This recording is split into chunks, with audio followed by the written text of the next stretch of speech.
He was a man who had everything money could buy but nothing that truly mattered. His mansion stood like a frozen monument to his success, cold marble floors, echoing halls, and not a single trace of warmth. Servants moved like shadows, speaking only when spoken to, and the air smelled faintly of polished wood and emptiness. But one night, when he came home earlier than expected, his world cracked open. He heard a faint sound, one that didn't belong in the silence. It was soft, desperate, almost animal-like, and it was coming from the kitchen.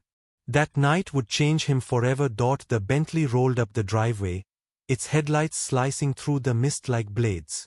Inside, Marcus Layton sat in the back seat, his face expressionless, his mind tangled in numbers, contracts, and the endless chess game of business. The gates shut behind him with a metallic clang, sealing him inside his fortress of stone and glass. As he stepped into the marble-floored foyer, the familiar chill wrapped around him, not from the weather, but from the absence of life. The chandeliers above cast a sterile light, bouncing off the glossy floors where no muddy footprints had dared to exist for years. The staff moved with clockwork precision, their eyes lowered, their voices whispers. Marcus thrived in this order, or at least he thought he did. Tonight, something was different. The silence felt heavier, as if the walls themselves were holding their breath. He loosened his tie and strode toward his study, but halfway there, he paused. A flicker, not of light, but of sound, caught his attention. It was faint, muffled, almost like a whimper carried through the air. His brow furrowed. He wasn't a man easily disturbed, but this was not the sound of staff going about their duties. It was fragile, trembling, human. For a moment, he considered ignoring it. After all, it was late, and his mind was already drowning in tomorrow's meetings. But something, perhaps curiosity, perhaps something deeper, made him turn toward the west wing. The sound grew ever so slightly clearer with each step, guiding him down the long, dim corridor past closed doors and silent rooms. The closer he got, the more his chest tightened, as though his own body knew he was walking toward something he couldn't unsee. At the end of the hall, the kitchen door was ajar, a thin line of light spilling across the polished floor. He hesitated, his hand hovering over the doorframe, listening. That was when he heard it again, a sound that didn't belong in the world of chandeliers and champagne. It was the sound of someone trying not to cry, while chewing. Marcus pushed the kitchen door open just enough to slip inside, his polished shoes silent against the tiles. The glow from the overhead light revealed a scene that didn't belong in a mansion worth $30 million. On the floor, tucked into the shadow between the refrigerator and the counter, sat a young woman in a faded maid's uniform. Her knees were pulled to her chest, her shoulders hunched, and in her trembling hands she held a dented metal ball. She was eating quickly, almost frantically, as if afraid someone would take it away. Marcus' eyes narrowed when he saw what was inside. It wasn't a plate of leftovers from the chef, nor anything that belonged in a human meal. It was dog food. The rich, meaty smell confirmed it, and for a second he thought he must be mistaken. But the way she swallowed, wincing at the taste yet refusing to stop, told him otherwise. She froze mid-bite when she noticed him, her wide brown eyes locking on his. For a long moment, neither spoke. He saw fear there, but also something else, exhaustion, hunger, maybe even shame. "What are you doing?" he asked, his voice low but sharp. Her hands shook, and the spoon clattered against the bowl. I was just, she trailed off, unable to find a lie quick enough. Marcus took a step closer, his towering presence casting a shadow over her small frame. "Why are you eating that?" His tone was sharper now, tinged with disbelief. She swallowed hard, the muscles in her throat tightening. Because it's all there was." The words hit the air like a crack in glass, fragile yet impossible to ignore. In the stillness that followed, Marcus realized something unsettling. Not once in his life had he considered that someone under his roof might go hungry.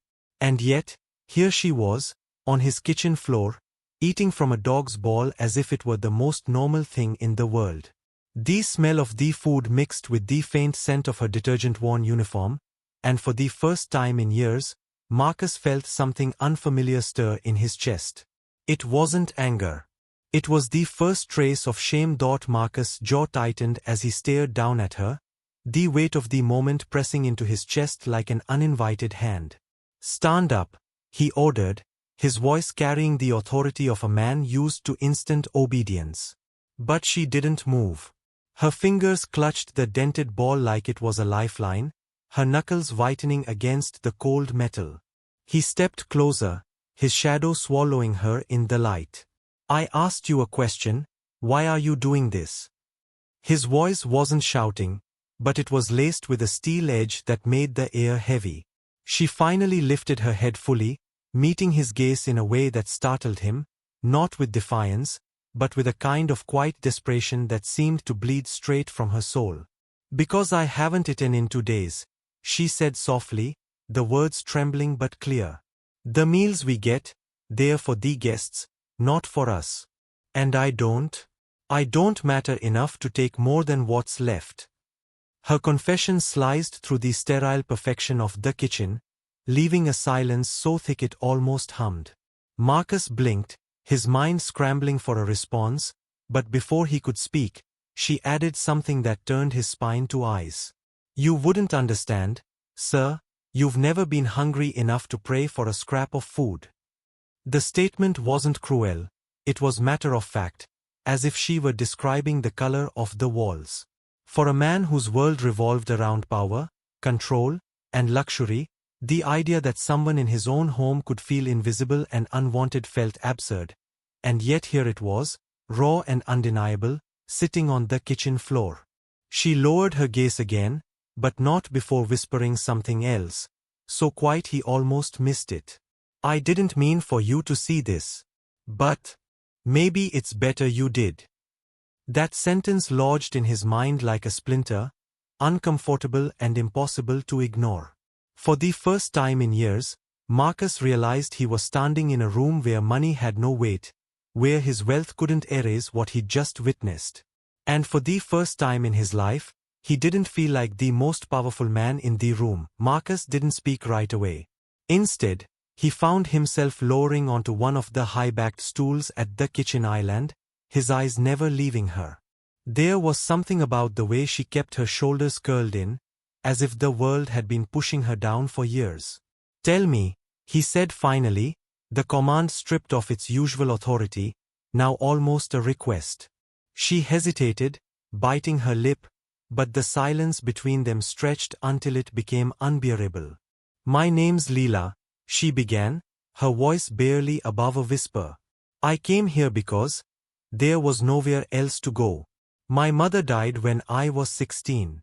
My father left before I could remember his face. I was working 2 jobs just to keep a roof over my head, but when the rent went up, I lost everything.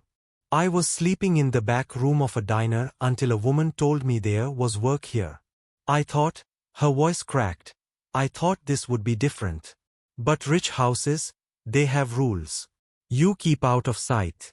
You take your meals in the staff quarters, and if there's nothing left, you wait until the next day.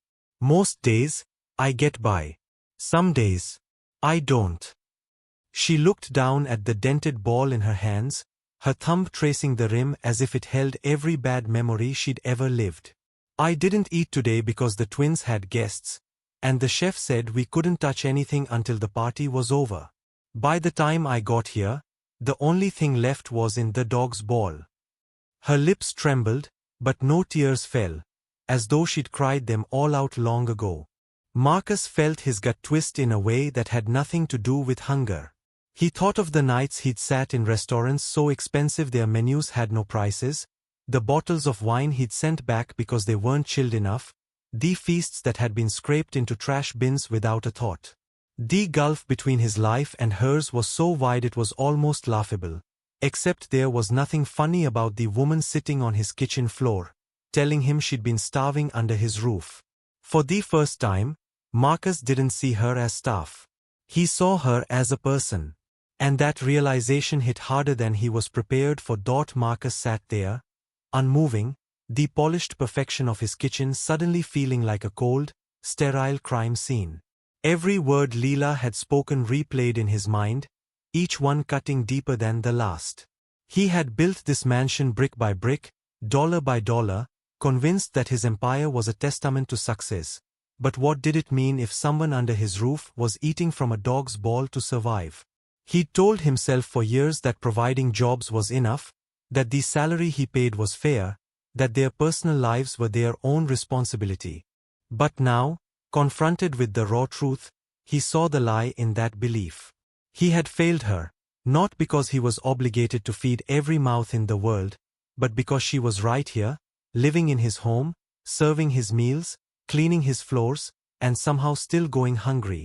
The shame was suffocating. He thought of his late father, a man who would taught him that strength meant control, and control meant never letting emotions cloud your decisions. But this didn't feel like weakness, it felt like clarity. He looked at Leela and saw not just the hollowed cheeks of hunger, but the quiet dignity of someone who had survived more than he could imagine.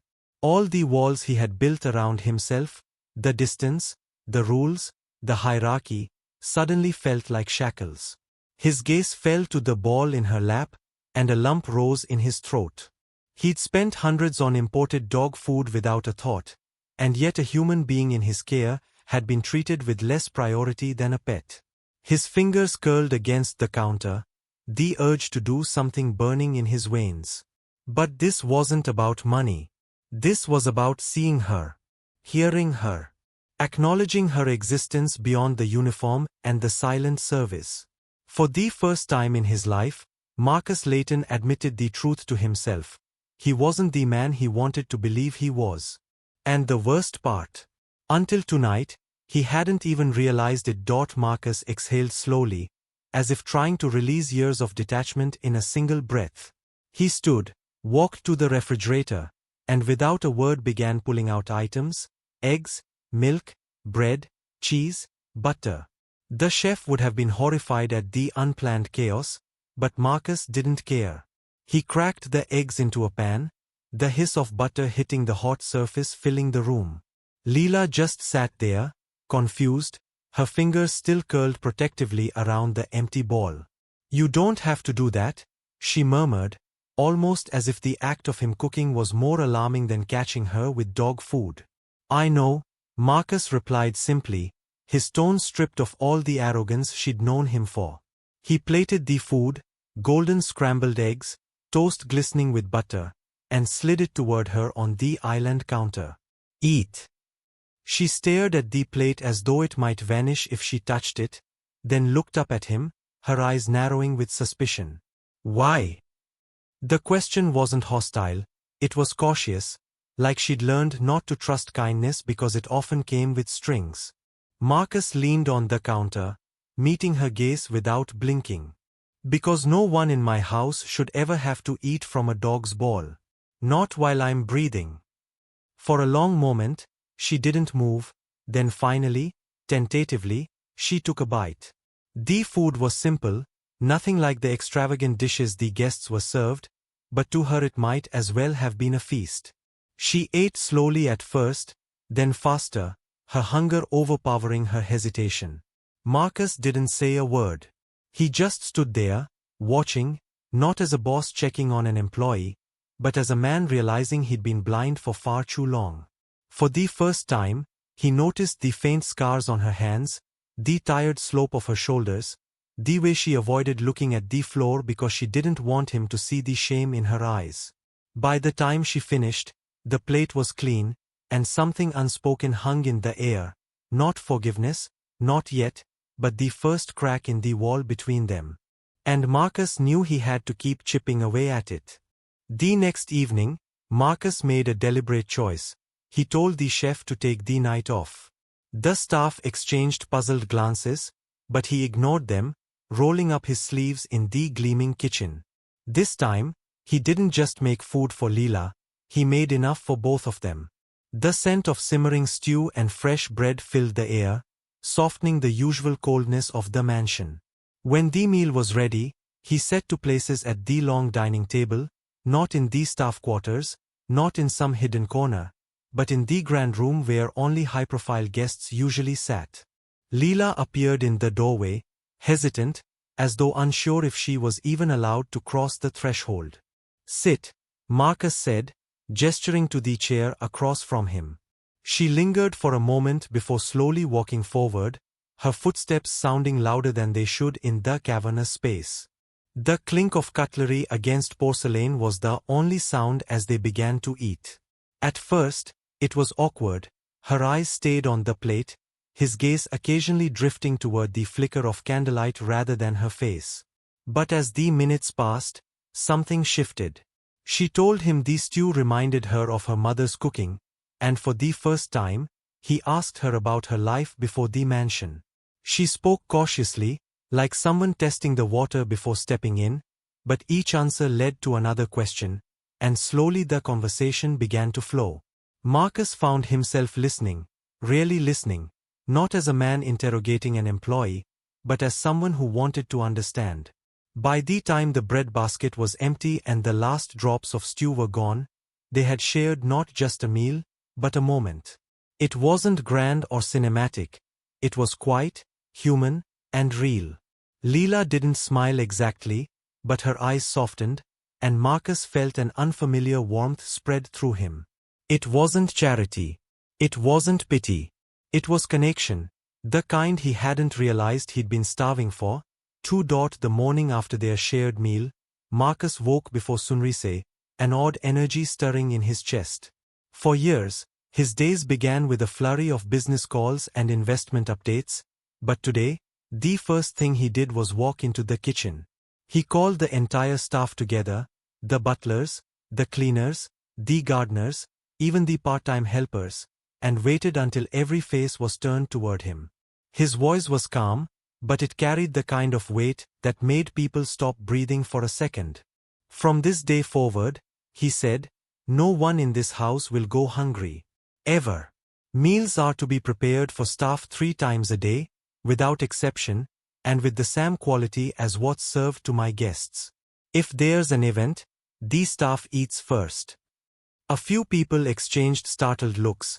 This was not the Marcus Layton they knew. He turned his gaze to Leela, who stood at the edge of the group, eyes wide but unreadable. "What happened here will never happen again," he added, his tone firm enough to make the words feel like law. Later that day, he went further, cancelling 2 high-profile meetings to personally oversee the renovation of the staff quarters. He had new appliances brought in, a proper dining area built, and stocked the pantry with enough food to feed an army. That night, he sat in the staff dining room, not the grand hall, eating side by side with them. Leela sat across from him, silent, but this time she met his gaze without flinching. Around them, the room buzzed with laughter and conversation, the kind of warmth the mansion had never known. Marcus realized then that this wasn't just about feeding people.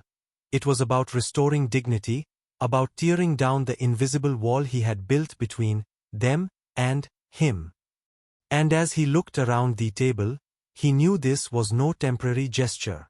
This was a promise, to himself, to Leela, and to everyone under his roof, that the cold mansion he had built would never again feel like a place where people went unseen. A week later, the mansion felt different. The echo of empty halls had been replaced by the distant hum of voices, the soft clatter of dishes, and the kind of quiet laughter that didn't need permission to exist. Marcus stepped into the kitchen early one morning, not as an overseer, but as a man checking in on his own family. Leela was there, her back to him, plating breakfast for the others.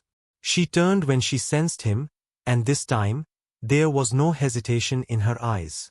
"Morning," she said softly, and for the first time, a small smile curved her lips. Marcus returned it, setting a mug of coffee on the counter beside her. They didn't need to talk about that night in the kitchen. It lived in both of them, a silent reminder of how far they'd come. Outside, the sun spilled golden light across the courtyard, and for the first time in years, Marcus felt like the house was alive.